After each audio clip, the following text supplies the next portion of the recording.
Well, it is another Wake Up with KC. I'm Kimberly, and today we're going to talk about an interesting topic that I've been always wanting to talk about, and I'm briefly, bringing in people to have this kind of discussion. And what if Christianity is not 100% accurate and true to it? And what if there is a narrative? What if there's more to it than we were taught to believe?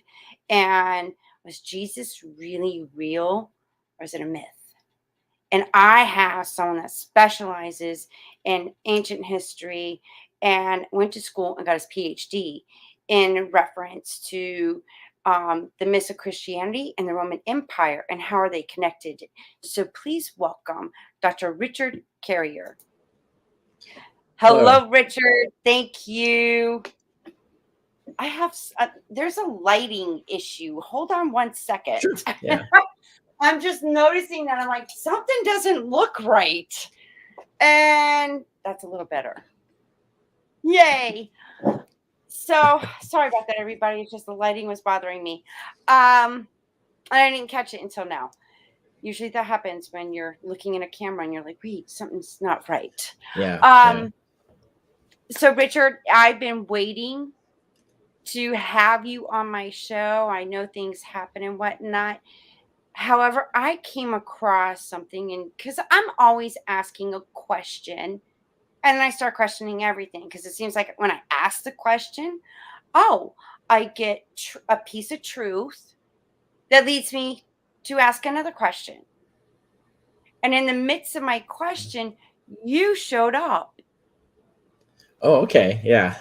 That's how you ran into me. I was like, and that's how synchronicities work, because I'm all about energy and the spiritual connection, soul connection, especially when we're on our journey. And I saw the headliner was, "Did Jesus exist?" And I was like, that's interesting. So please share, what you do, and why did you come to what you do now? I find that fascinating. Right. I actually have several tracks. I work in philosophy, contemporary philosophy, as well as ancient history, and I have a lot of interests I write in ancient history. But one of the more popular ones is this subject of the historicity of Jesus. Was there an actual man? And in the field of biblical studies, in mainstream scholarship, that there's an agreement that the gospel Jesus is mythological, that there's myth layered on top of the guy, but there's still, like, the general view is that there was at least a man, right? Like some sort of figure who got things started, and then the myths and legends piled up on top of him. And there's been, for about 100 years, possibly more, there have been some scholars who have been wondering, well, maybe there's not even that, right? Maybe he's entirely mythical. And there's been a lot of debate about this over the last century. And now, I'm curious. There's a lot of stories. Like, the one thing that confused me was, okay, supposedly there was this Jesus who was born in a manger, and then you barely touch, it was like a brief touch of, he was born in a manger, boom, boom, boom, and then he's 12 years old and he was in the temple. The parents left, forgot about him, came back, he was in the temple. Then you don't hear anything about him. Then all of a sudden he shows up. Right. In his 30s. So I'm like, that doesn't sound or even look right. Like that doesn't make sense, Yeah, and it's a common myth pattern. There's actually several heroes, ancient mythical heroes, that similar stories are told, where you hear about some sort of crisis when they're a baby, someone tries to kill them when they're a child or whatever. And then there's no reference to the child ever growing up. And suddenly they're an adult, they're in their 30s, and then they've shown up, and then great things happen, right? They come into their kingdom, as it were. This pattern recurs over and over and over again. And so the Gospels are kind of emulating this pattern. And so the question that I deal with is, was this pattern laid on top of a real person, kind of like the same way you look at the Rastafarians. You have Rastafari was an actual man, but they layer all these legends on top of him, make him their new messiah, which he denies, right? He denies all of that, and he did when he was alive. Or was that the case for Jesus? Or is Jesus like the other heroes that are like this, that have these same stories told about them, they didn't exist at all? So like, is Jesus like that? And then the question becomes then, well, if that's the case, how do you explain the origins of Christianity? How did it begin? And in that case, it would have begun the similar way that Mormonism began, similar way that even Islam began, where the leaders of those religions, you have Muhammad and Joseph Smith, both claim to have been visited by this archangel representing God and gave them the revelations, right? So gave them the holy texts. And so you have Moroni for the Mormons, you have the angel Gabriel for the Muslims. What I think actually happened is that Christianity began a similar way. And Paul talks about Jesus in this same way, that he's a revelatory being that you meet in visions. He's not someone that anyone met on earth. And then he revealed secrets about the nature of the cosmos and a particular incarnation, death, and resurrection that he underwent in order to free everyone from the devil and his control over sin and so on. And then the idea of Jesus being a person who walked around Galilee as a preacher, that was invented a lifetime later, well after Paul, our first author, died. So this is the question is this what happened? Is that how Christianity began or not? And that's the debate that is occupying my end of things that I'm actually involved in. It's one of many threads of research that I'm involved in. Well, then, okay. Yeah, yes, because during my research as well, I come to find that there is, pyramids all over the world. And, the one that we know most of is in Mexico and in Egypt. Right. But there's, then you got the Machu Picchu in Peru and all of this. And then I come to find the Sumerian texts, the Emerald tablets, the Adamu Elish, the Epic of Gilgamesh. And there's like so many more that I find a connection that this was written for over 30,000 years. And it talks about civilization from what I call the Anunnaki pantheons, that they came from the, back in those times, they could consider the sky the heavens. Yes, that's absolutely right. The idea of heaven being another dimension is a more recent development. Back then, the cosmos, the heavens, was a place that you could look up to and visit, right? So they when they're talking about ancients, they're talking about gods. It is true that they're talking about them in the same way we talk about aliens today. Right. So they were considered aliens. And then, they even talk about it in the scripture. So I'm like, why isn't everybody catching on? Like, these were aliens back then. Now, knowing what I know now, seeing UFOs flying around, every now and then, and then people making contact with them. Oh, and what I've come to find out, how we were created. It's not like we were told to believe in Genesis. And in the Bible, there's two books, really.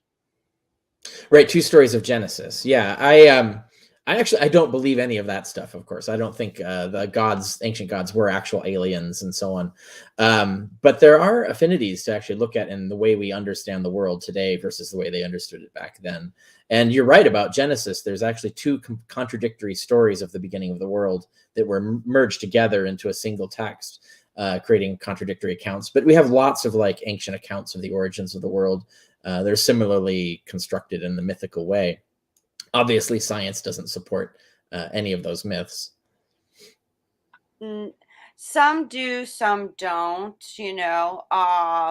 but I find it fascinating, even, over 90,000 years, even with the Sumerians, the Dogods, and even parts of Egypt. And there's even some places in the United States that they drew figures. It's like, how did they even create their language? what was the first language? What was the first Right. writing? There's a science of that, right? Linguistics has studied that, historical linguistics, in terms of the way languages grew out of, well, originally started obviously animal calls, right? But eventually we just started using sounds to symbolize particular things. And we have different groups we can trace.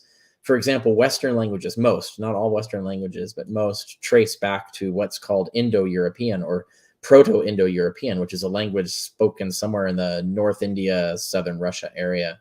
And then it just, as people spread out, their language changed over time. And so they evolved into all of the languages that not all the languages, but many of the languages that we know in the West. Whereas something different happened with Sino-Tibetan, which is the Chinese and Asian languages. They have a different background. And we are not able to trace it any further back. So it's possible they were invented separately, as various other minor languages were. I think Gaelic and Basque, for example, don't fit either of these patterns. They're completely independent languages. So I think people just start inventing languages, right? We'll be talking like 20, maybe 30,000 years ago.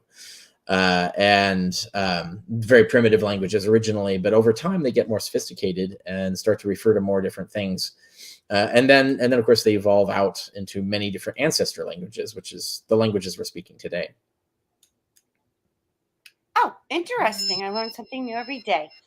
Uh, so, getting to languages and then parts of history, even reading in the scriptures, it some of it is it is contradicting, and then it sets confusion, because in one aspect of it says, I thought of you before you were even in the womb to be prosperous and abundance, and then the next couple chapters later is, oh, for the love of money is the root of all evil.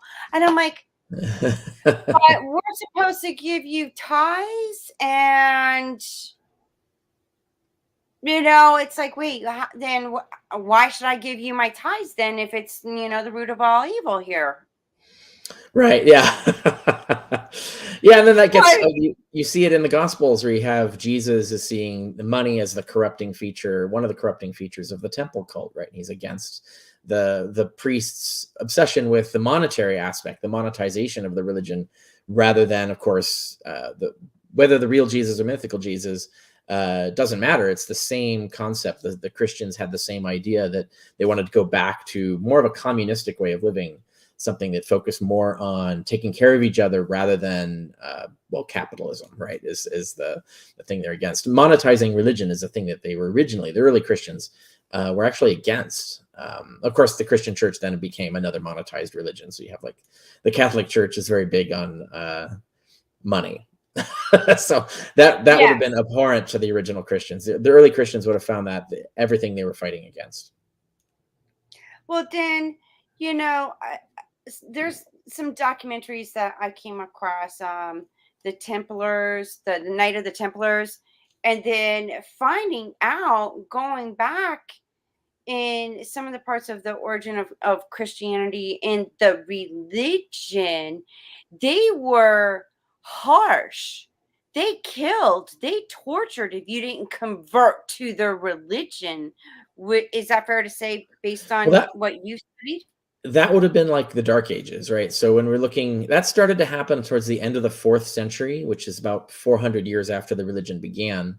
The religion then became an imperialistic, oppressive, dominating colonialist religion. So by then, it was the exact opposite of what the original Christians back in the 1st century were trying to teach. They were trying to teach to leave those kinds of religious ideas, to not resort to war and oppression and compulsion and so on.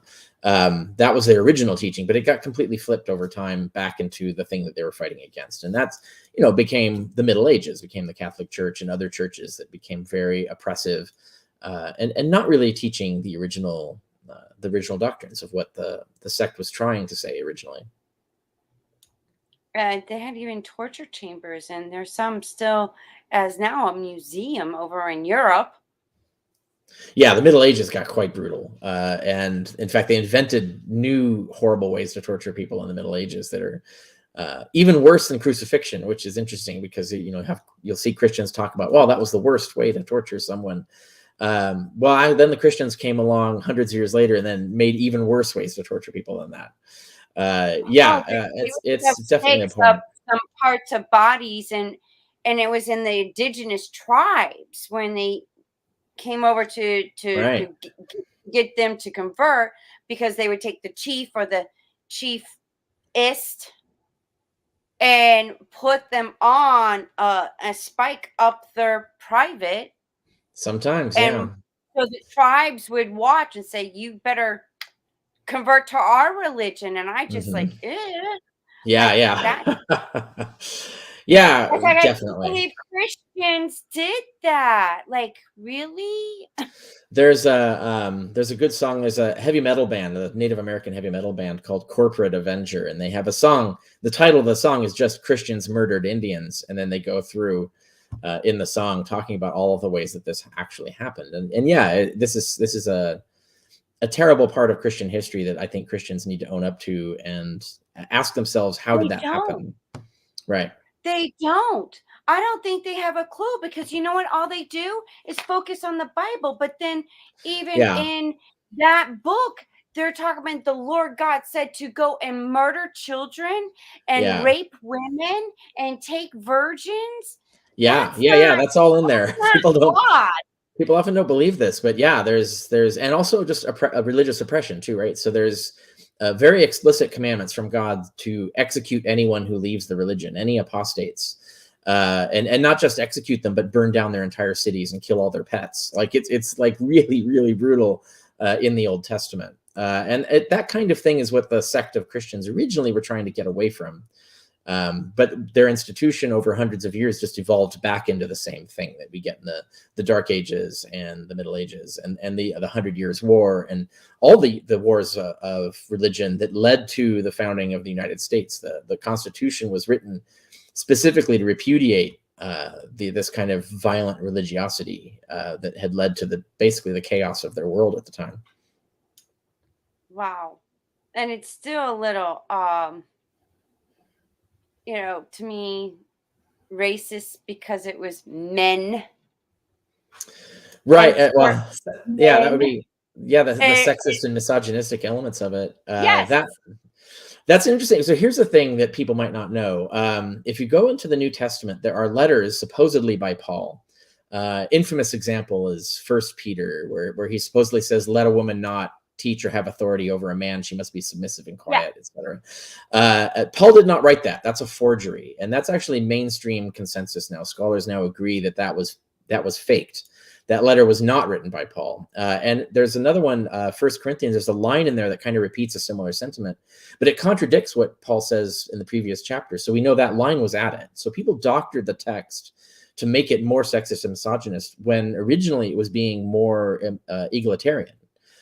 You can tell from Paul's giving instructions that women could have authority in the church, could speak openly in the church, and so on. So, but within 100 years, the Christian institutions didn't like that. That was too radical, right? And so they actually went back to the sexist patriarchal methods of basically suppressing women, putting men back in charge. And so you see they actually forged and doctored material in the New Testament to push that narrative. And this happens, unfortunately, quite a lot in religion, which is one of many reasons why I'm an outspoken opponent of institutionalized religion.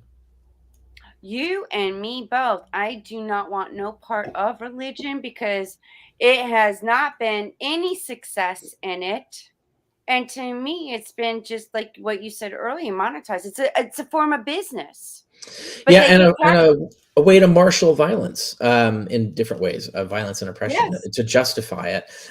Hector Avalos is a renowned biblical scholar, expert in Old and New Testament, and grew up poor in Mexico and then went on to become a PhD, a major professorship. But he wrote several books on these issues, one of which was Fighting Words.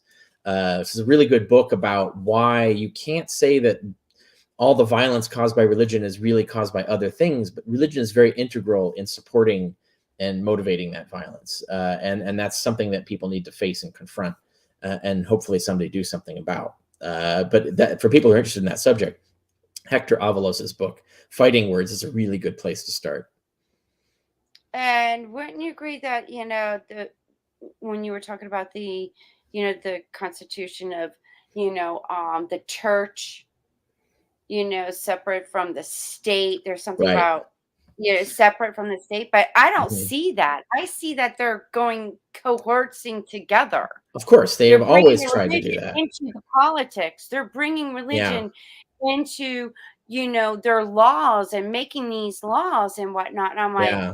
oh, okay, something's not right with this It's picture. the same thing, the same cycle that we see, right? So the founding fathers tried to stop that of the United States when they put the Constitution. They specifically wanted that not to happen, but then very quickly, within 100 years, the religious forces are trying to reinstitute religious policy in the state and trying to find loopholes and ways to do it, to get around the constitutional aspects of it. And yeah, we're still dealing with that today. I mean, really, the abortion issue is a major example of this, where it's really driven by religion and religious ideology. It's not It's really not a based. secular point of view at all, about the way, even the way women's bodies work, or the way anything works, or why you should make these decisions for other people, right? Making choices for other people rather than letting them make their own choices. And so, science supports that, but religion wants to really go in and take it over and take control over Well, people's my lives again. thing is, if you're going to be that way, then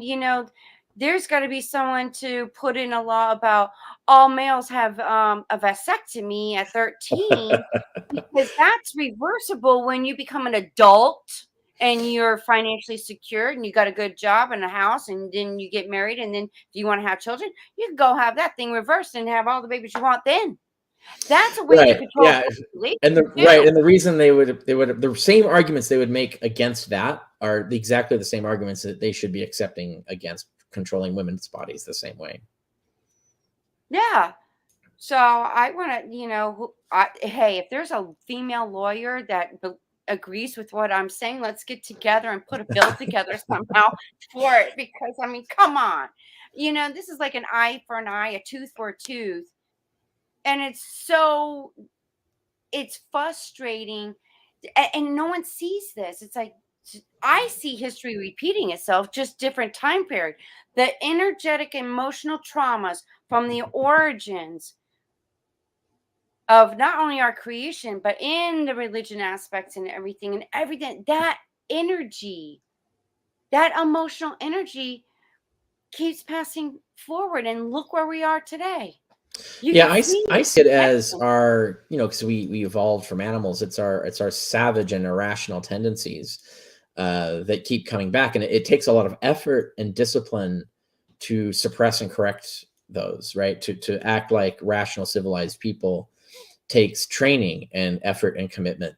And so it's very easy to fall back into the patterns of savagery and irrationality, and that's where you get this violence, where you get this oppressive character, this need to control the world and control other people, rather than creating a world where people can just get along and be themselves. All of that is built on an architecture of our brain is not well designed. It's an animal brain that makes a lot of irrational mistakes, and that it takes a lot of skill and training to get around that.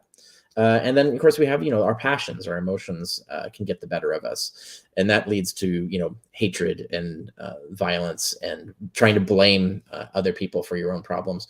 And that kind of irrationality, I think, drives a lot of what's going on in the world. And so that's why you see this cycle. If we start to get smarter, figure out that's bad, and then we get, start to get rid of it, but these irrational passions return, and then we have to confront them again. I think overall, we keep making a net gain. Like, we've made significant progress over the last 2,000 years, but it's in a cyclical thing, right? So it's like it's up and down and up and down, but the trend is up, but we're always seeing backlashes, and then we have to fight back to where we were and make more advancement and so on.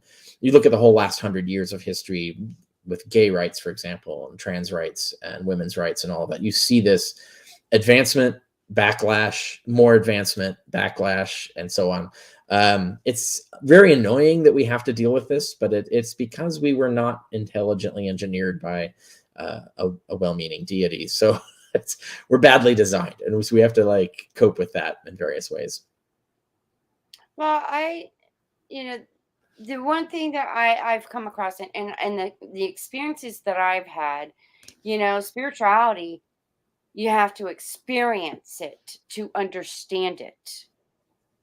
And I've been through, and I'm still going through it. Like, I'm having spiritual experiences, almost every day, really. And, the things that I'm discovering, the things that like God realization moments. And the one thing I honestly believe is I am a divine spiritual being, a sexual being inside this human being to experience life. And in this lifetime, it's, what could be the greatest expression that I could be of myself? Like, after everything that I've been through, the false identity of who I am for believing in a book that really, Right. I believe that that's one of the root of the problems, because we do not know who we are. We have a false identity of who we are. Yeah, it's a cultural programming, right? Yeah. And rather than self-exploration, self-discovery, I think I don't think it's necessary from my side of things. I don't think it's necessary for there even to be supernatural realities for us to still experience spirituality, right? Hmm. I think spirituality has a lot more to do with the state of mind and where is our harmony with nature and reality and community, and the realizations of the incredible things, like the fact that we can have knowledge of the cosmos now, like that's something that we should really appreciate. Knowledge of nature, the fact that we can understand how the world works, and actually stare at the beauty of nature and take in the marvel of the aesthetic experience of that, and the grandeur of it and the greatness of it. Like, all of this stuff can be experienced without having to attach it to any kind of supernatural ideology. We can just enjoy it and explore it and analyze it with the self-examined life, in the same way that, well, in my tradition, Socrates first talked about that the self-examined or the unexamined life is not worth living. So one should live the self-examined life and try to ask yourself, like, why do I believe the things that I believe? Why do I have the values that I have? Why do I have the feelings that I have? Like, sometimes that's valid, sometimes it's not. So as you deal with, for example, homophobic people have deep feelings of insecurity and anger that are misplaced and are not don't have a real basis. But you'd have to interrogate yourself to actually discover that, and not just interrogate yourself, obviously question the world and, like, look into what are the facts rather than what have people told you. Go look and see what is actually the case, and start to get rid of this baggage that sort of has groomed people to be homophobic, for example, to be like, find the existence of gay people disgusting or offensive or scary. Like, they're literally scared of these people for no reason, right? So and that self-examination is part of the pathway out of those false belief systems. Yeah, and it's so sad because, I mean, even in, okay, now you understand the Roman Empire, and they, like, in the Julius Caesar times, and I guess Caesar, and even in, like, reading some of the scriptures in the Bible, my Lord, that was a title, just like Caesar Correct. was a title. So I think there's a confusion in even reading that book, is the Lord said this. Well, it was who was reigning that gate was given that title, my Lord. Yeah, that's one explanation that people have advanced before, regarding, first, the word Lord does mean just any Lord, right? So, like, human or angelic. Angels were called lords, gods were called lords, and so on. But so were humans, people in charge. But there was a tendency, of course, to claim that a higher lord, right, the god, told the lower lord, the human leader, all the things that he's telling the people in order to convince them that he's right, right? Like, rather than, I'm just some Mhm. human who made this stuff up. No, no, no, God said it. And so that tendency to use that argument, you see it all throughout the Bible with the changing of the laws and principles over time. And then since, right? You see all the divisions of Christianity, divisions of religion, and so on. Everybody claims that they have God telling them what they're telling everybody else, but when really it's just them. But they want to sell it, and the only way to sell it is to claim God said it, Yeah, because basically. they're egos. instead of being a host of God, they're become egos of God. And right, and Because we're all like gods in a way. instead of having to defend, right, to say like, here's what I think and here's why. Well, now that allows people to argue against you and to present evidence against what you're saying, so you could actually be proved wrong. But if you say, well, God said it, and I'm gonna beat the crap out of you if you deny that God told me this, right? Like that's not a rational Yeah. way to proceed with That, civilization. and I'm like, I call bullshit. Like Yeah, who gave and you? Why I does God go to you and why not he can't? Well, you know right. what? I'm going to go have a conversation with God tonight, and I'm going to Exactly, find right, out yeah. if Why he speaks to and you you. would expect a real God would talk to everybody and give them the same message, and that's how you would know it was God, right? If God's giving everybody a different message, well, I don't think it's really God that those messages are coming from, right? But for the other side of it, I think so I wrote one of my first books in philosophy was Sense and Goodness Without God.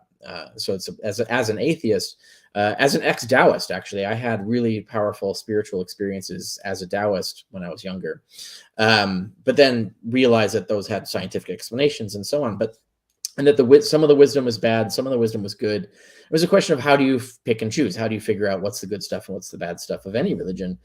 And then I realized, like, well, what then should we believe? So my book, Sense and Goodness Without God, is about what we should believe, not really focusing on what we shouldn't believe. Like a lot of atheist books focus on what you should deny, what you should doubt. And I have sections on that in that book. But the rest of the book is really about, well, what do we replace religion with? How do we figure out what is true? And what should our beliefs be? And so the book is largely about that. And I think that's often neglected. When people abandon religion, they don't know where to go or what to replace it with. And sometimes they replace it with something just as wrong as the thing that they left. And so we do have a responsibility to be like critical thinkers and self-examiners and try and figure out what should we replace it with for real. And that takes effort and work, but I think it's the thing that religious devotion should channel into our pursuit of philosophy and knowledge of wisdom. And to me, it's, you know, what I've learned is I do not participate in any kind of religion anymore, but I come to nature. I just Mhm. connect energy, like what feels good and that's positive, that and just connecting. And from my own experiences in life that I've experienced and overcame, I just have a different perspective on how I look at life and how I look at people. Yeah, yeah, and I think that's better, frankly. You can think of I just okay, you're on your own journey. Like we're all here on a journey to discover ourselves, and we chose to come here to learn things, to have experiences in order to gain wisdom from. That's what life's about. yeah, truly. That is the meaning of life and would be regardless of any of this other stuff. Trying to sell people on some sort of afterlife that you can forget about paying attention to this world. You'll get into a better one later, as long as you give us the right amount of money and do the right amount of actions and things like that. That's just a vehicle of control. Whereas I think if people realize, no, life right now is to be lived and to be enjoyed, and you got to think of like, I could live a life of self-examination, a life of enjoying the world, of really experiencing it, of pursuing and gaining wisdom, or I could live a life where I don't do those things. And what would be better to have existed in the world? Is that life that is lived through pursuit of wisdom, or that life that is not? And I think that's pretty self-evident. I think once people realize it, and hopefully Yeah, that but kind of realization will lead to like you, where you people leave the institutional religions and just start finding their own path. yeah, because I'm looking at how religion is. It You even said it earlier, the division. Look at, there's Mhm. so many religions and everyone think, and it's, oh, our religion is the truth and yours is not. And there's division there. And then look at how it is in the politics. There's division there too. And I'm like, look at, I'm like, no matter what, how I see this is just division, plain and simple. And you guys are so succumbed to this division. Yeah, and that ties back into what we were talking about earlier about Jesus. There's a million different Jesuses, right? So everybody has their own idea of what Jesus was and taught, all the way from a Yeah, Jesus who's pro-war to a Jesus who's a total pacifist, right? Who's, you know, so you have those different attitudes of Jesus who's a pro-capitalist and Jesus who's pro-socialist. What people do is they decide in advance, or are told in advance, what ideology they should be backing, and then they invent a mythical Jesus that backs that, right? So and it won't really track what you find in the Gospels, or it might do, but it doesn't matter. Even the Gospels have different Jesuses being presented in them. And so when people look at that, like, Jesus is always being mythologized. Even today, there's still myths being written about Jesus in terms of what he did and didn't support. I've just recently was reading an account where people are trying to argue sincerely that Jesus was pro-capitalist, that he was actually in favor of an anarcho-capitalist libertarian ideology. And it's like, well, if you look at the Gospels, there's no way to make that case, really. But they were contorting all the texts to make Jesus the kind of person that they wanted him to be, because they came at it already with that ideology. They wanted that ideology to be true. So they just invented a mythical Jesus that supports it. And people are still doing that. That's a modern ideology, the concept of political libertarianism. So people are still inventing new Jesuses, new Jesus myths to back it. And I think that's what the original Jesus myths were as well. People had a vision for society, so they invented a myth about Jesus that supported their vision for society, whatever that was. And it can be interesting as a historian to study that. Like, what were the different gospel authors advocating? What were the worldviews that they built their Jesus to defend? But that's all they're doing, is inventing a mythical Jesus to do it. So I have a good question. Because we're talking about Jesus now. Yeah. Now, and you studied that Roman time period back in supposedly of the crucifixion of Jesus Christ. Right. But in the history and in timelines, they didn't do that kind of thing back then, did they? They did, yeah. The Roman Empire was pretty brutal with its use of crucifixion as a means of terrorism, essentially. It's a state terrorism to get people in line. But also the independent Jewish courts did this too. So the Jewish courts were also executing people for trivial offenses by horrible ways, like stoning, strangling. There were 4 ways: stoning, strangling, beheading, and immolation, setting people on fire. And then after killing them, they would hang them up dead publicly to humiliate and warn everyone else, like, see, this is what will happen to you if you break our religious code. So even Jewish authorities were doing that at the time, and the language is the same. So we actually can't tell when, like, Paul, for example, is talking about the crucifixion of Jesus. That might not necessarily even refer to a Roman crucifixion. It could refer to the Jewish method of execution, because the language, the vocabulary was identical. So we can't tell. The idea of really laying it onto the crucifixion of the Romans is a later, I think, Christian mythical focus. Whether Jesus was actually crucified by the Romans or not, I think it became a symbol that they wanted to advocate in a particular way. They were less interested in the history of it, the reasons of it. And this is like modern historians who try to reconstruct a historical Jesus start with the assumption that, well, then if he was crucified by the Romans, he must have broken Roman law somehow. And the Gospels don't really portray him doing that. And so there's a lot of like theorizing as to, well, was he a rebel leader? That's one of the popular attitudes, is that he was actually a violent military zealot and then got whitewashed in mythology as a pacifist later. I don't believe that, but it is a theory that scholars toy around with, and because they have to try and explain, if he was crucified by the Romans, why? The story told in the Gospels does not fit history. And I think that's what you were getting at, is the idea that the Romans would just crucify someone because the Jews told them to. Like, there's no way they would do that. No. Nor would they do it even for the reason that's shown, like he's claimed to be the king of the Jews, right? The Romans didn't just execute people for crazy people walking around claiming they were the king of the Jews, right? Like, you had to actually take military action to actually try and become the king of the Jews, right? So like that's you had to actually be a rebel to do that, and there's nothing Jesus does in the Gospels that tracks that. So there isn't any reason, based on what we're told in the Gospels, for the Romans to have crucified Jesus. So you're absolutely right on that point. Like, the stories make no sense in context. There had to have been something else.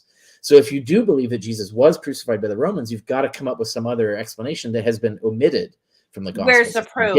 That's my thing. Show me the exactly. proof. Then you get into that, right? You can come up with theories, right? You can come up with theories, but then how do you back those theories? How do you know what actually happened? We don't have access to that, and so that's where things start to get difficult for historicists. And then, when I guess in that story, he takes his last breath, and then 3 days later he rose again, and then like it was the ground shook and Right. separated, and the tomb split open, and the dead. So I'm Yeah, thinking, came reading that forth. part. People might Wait not a minute, know hold this. on. Yes. I'm reading that part, and I'm like, what? People were coming out of their graves? Oh my God, what did they look like? The Walking Dead? Where did they go? And then it's like a blockbuster, like it leaves you hanging moment. I'm like, so what happened? Did they go home? Right. Did they I'm home? Did they look the same? Did they look like a mummy? So what happened to those people? Yeah, no, these are valid questions to ask. Yeah, absolutely. That's what I was like, there's something not right with this picture, because they like, what were they thinking? Like, did somebody actually Yeah. witness that? And this was like, what time period did this happen? Like, really? Come on, people, wake up. Yeah. It's obvious mythology. These are stories that were made up. And it's worth pointing out that the story you just told is only told in Matthew. The other gospel authors never heard of it or act like they've never heard of it, right? So just one author put that in there to illustrate a story. He wanted to illustrate that the resurrection of Jesus, or the death of Jesus, was the beginning, the signal, the beginning of the end, and the general resurrection of the saints, and so on. So it's all symbolism, it's all allegory. I don't think he really meant people to take it as history, but very quickly Christians did take it as history, but then that creates all the Yeah. problems you They noted, think like it's the word of God. It's Holy Spirit filled. And yeah. when I hear that, I'm like, wait a minute, but I'm Holy Spirit filled, and so are you. So what's the difference? Right. Yeah. Why aren't we getting the same signals here? That's a valid question. I think it's fundamentally important. And then it's like, come to find out, like going through the history, because in even in the Old Testament and the New Testament, they don't give you in such and such, 3 AD to da da da da, like you read in books now. Yeah, that's So right. and I'm like, well, who was reigning then? Who was the Lord? Because I've got the Ambarambi codes of law, and there is like close to 300 laws, and I see similarities in what's our laws today, which is fascinating. But then I'm thinking, how in the hell did they think of these taxes and wages back then? I mean, yeah. I mean, if you could look back, we have records for several civilizations going back about 4,000 years, roughly, and we can actually trace the development of sophistication and how and why they developed these laws over time. And it's really, civilization was founded, essentially created to solve certain problems. Like you have just villages or tribes interacting with each other. You have a lot of conflicts that arise. You have people trying to cheat each other. And so you have to like figure out, well, how do we resolve these conflicts? How do we prevent fraud? How do we do all of this? And then of course they come up with a solution, but that solution costs money. Well, now who pays for it? And so they come up with the idea of taxation, fees, and things like that. Find different ways to pay for it. And so these ideas evolve over time and get more sophisticated. But you can see vestiges of the original stuff is still exist today. I mean, I'll give you an example. One of the most fundamental things that governments first did was regulate weights and measures, so that if you said this is a pound of grain, you couldn't change what you meant by a pound, right? The pound had to be a fixed amount, and you could test whether you're using a fixed scale or the correct one, length, and so on. So all these measures. So Athens is famously in that region where Greece is. Athens was the first state to actually start enforcing weights and measures. They had a law system that said, no, these are the weights and measures. These are the standards. If anybody violates them, they're a criminal. We're going to prosecute them, etc. And what happened was everyone now wants to go trade at Athens because now they know they got fair weights and measures, right? So it was actually a huge boom for their economy and actually led to a lot of wealth and a lot of power, which of course eventually they abused and so on. But the principle was correct, right? Is this idea of if you just enforce these basic regulations, it leads to everything being better for us. And then of course, to enforce the regulations, you have to pay for them somehow, pay for that somehow. And so this is how these ideas evolve over time. With trial and error and so on, we realize these things. But the ones that work stick around. And that's why we still have enforced weights and measures today for the same reason that the Athenians invented it. Mm-hmm. Wow. And then I totally had a brain fart. Sorry. I got Perfectly all right. sarcastic with the measurements and all. But then there's I was trying to think. Oh, you mentioned about Alexandra the Great. Back in those times, it was like was it 280 BC, 300 BC? For which thing? Alexander the Great, I don't know how he came up with this, but he created the lighthouse. Lighthouse of Alexandria. He probably Yes, didn't create it. he founded it. So he had to have the idea. And I'm like, how did he get the idea He of a commissioned it. lighthouse for He maritime? left. Yeah, and one of the things, so one of the books that I've written, it's a different subject than the Jesus and Christianity, is ancient science and technology. So I wrote a book called The Scientist in the Early Roman Empire, and I talk about what were these guys? What kind of science did they have? What kind of technology did they have? And I have a whole section, a small section on lighthouses and lighthouse technology, the use of different, for example, reflecting mirrors, their use of foghorns. So they had like water-powered foghorns. So they had a lot of, they're doing a lot of things, but the Roman Empire was very big on lighthouses are super useful. So they had a huge funding, the emperors funded a huge building of lighthouses all across the Mediterranean because they were super helpful. And so that's an example of how like these technologies that we still use today. Now, of course, today we have radar, but radar is just another form of like lighthouse, right? It's a different kind of light. It's using radio waves instead of visible light, but it's doing the same thing that lighthouses serve the purpose of. And so That's the first lighthouse built. as far as I know, I haven't looked in into that. history, Yeah, I haven't looked into whether there were lighthouses before or in other cultures. I'm not aware of any, but I haven't looked into it, so I can't say that for sure. But it is certainly the first famous lighthouse, the first one that I know of in the Greco-Roman period and culture. From what I've studied, because I found that fascinating, because I actually watched and it was a great movie, and I got teary-eyed because actually the library got destroyed from the religion aspects. They did not like these philosophers, and I was like, why are they tearing up history? They might not Yeah. agree to it, but you're destroying evidence of writings and documentations that they were documenting on events Mhm. and things that they were discovering and whatnot. Yeah, And there's a I legend that cried. the final destruction of the Great Library, because there were a few, but the final destruction of the last Library of Alexandria, according to the history books that we have, was by Muslims. And so when Muslims took over the city, they wrote to the Caliph and said, "What do we do with this huge library?" And he says, "Well, if the books agree with the Quran, we don't need them. If the books disagree with the Quran, we need to get rid of them. So just burn it all." And so the story goes that they just took all the books and they used them as fuel for heating the baths, the public bathing houses in the city. That's what the legend says. That may or may not be true, but one way or another, we know that the library didn't survive, right? So after the 5th century, there's no record of it or of any significant library in Alexandria after that. And it was I do believe, in part of the Alexander the Great with, I want to say, Colin Powell. It was, you A got to see. documentary? I didn't see that documentary, so I can't comment Oh on my that. gosh.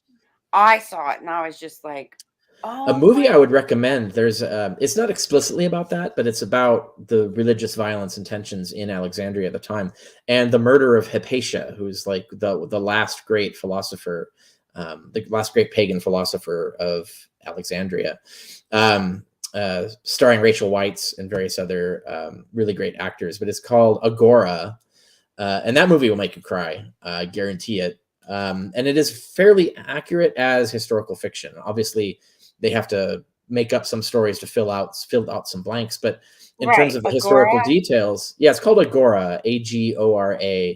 But all the historical details that they base the story on are all basically correct. Like, so they made up a bunch of stuff, but the stuff they made up does not contradict history. It's all stuff that could have happened to fill in the blanks that we have about the fate of Alexandria and the fate of Hypatia at the time, but the movie really focuses on how religion drives people to violence and why this is a bad thing.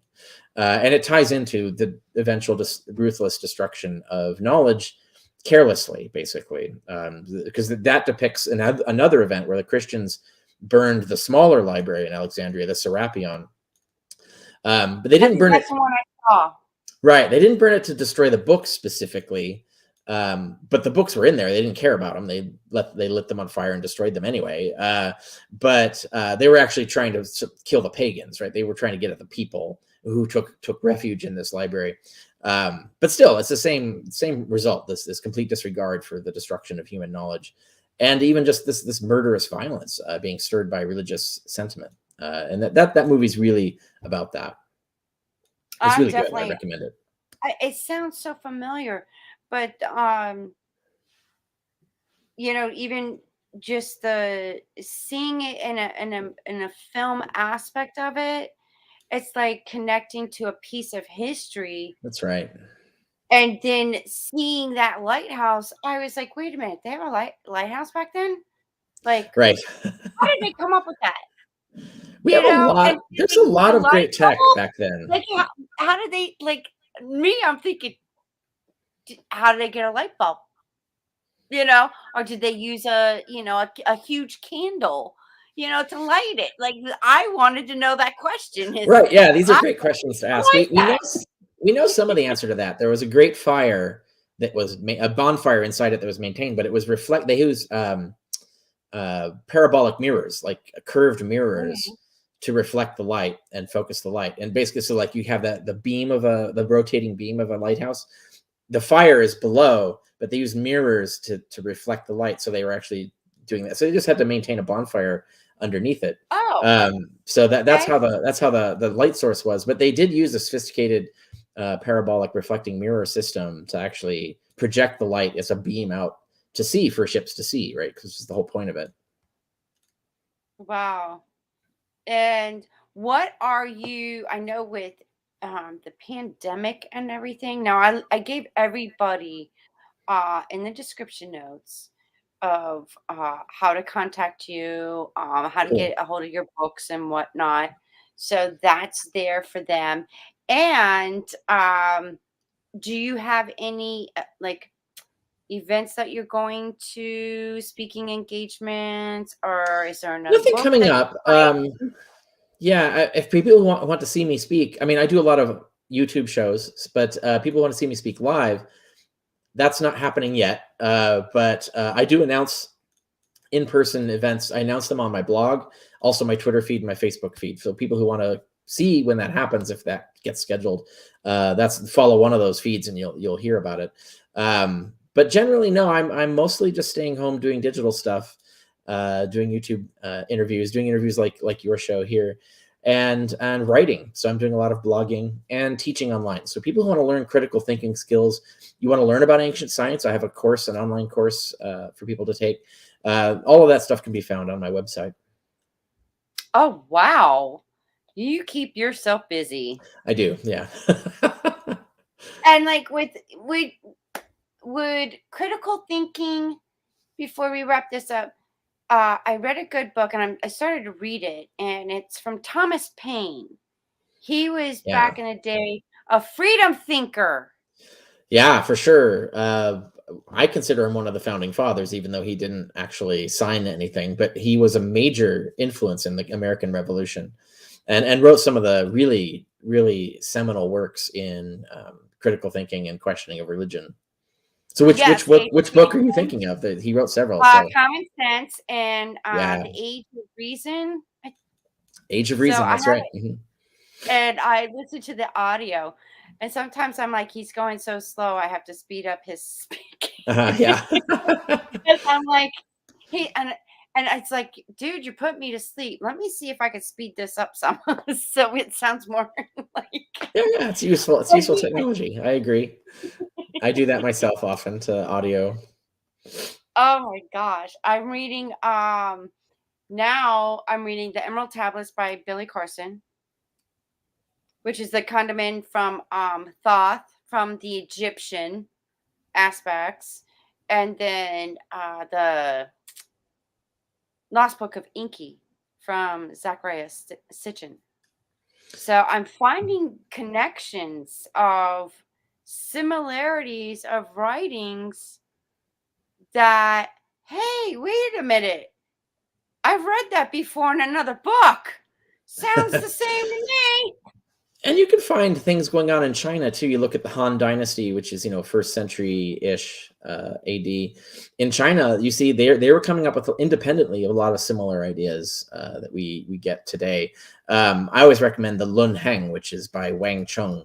It's a Confucian philosopher who wrote a huge multi-volume work trying to explain ghosts and things like that. But his rationalistic scientific mindset resembles very much the Roman Empire, the rationalist thinkers back then.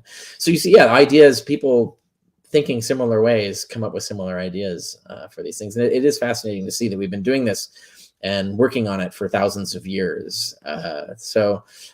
Civilization's always been a big project that has taken many lives to get us to where we are today, and will take many more to get us, I think, where we need to go. I think we still have a lot of progress left to make.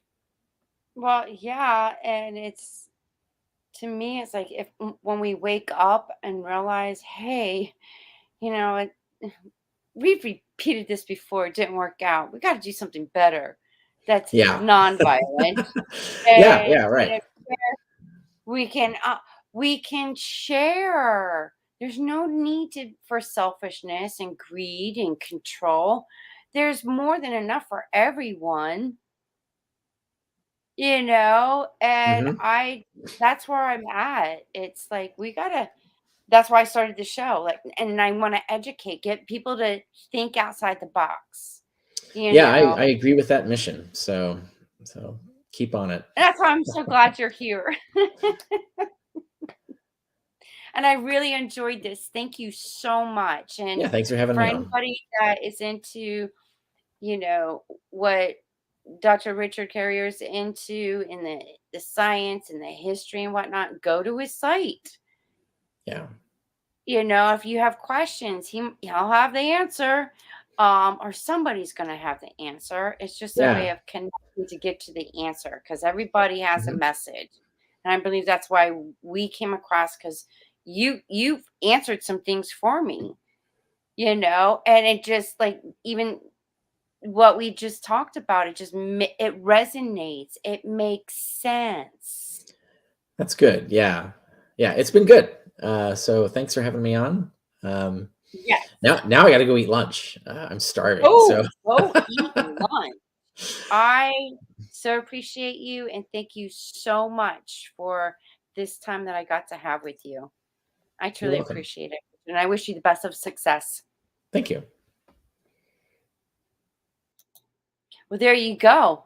I told you I was going to have an interesting conversation and bring interesting people to help you think outside the box, so you can start creating a new and transformed best version of you, so you could start living your best life now.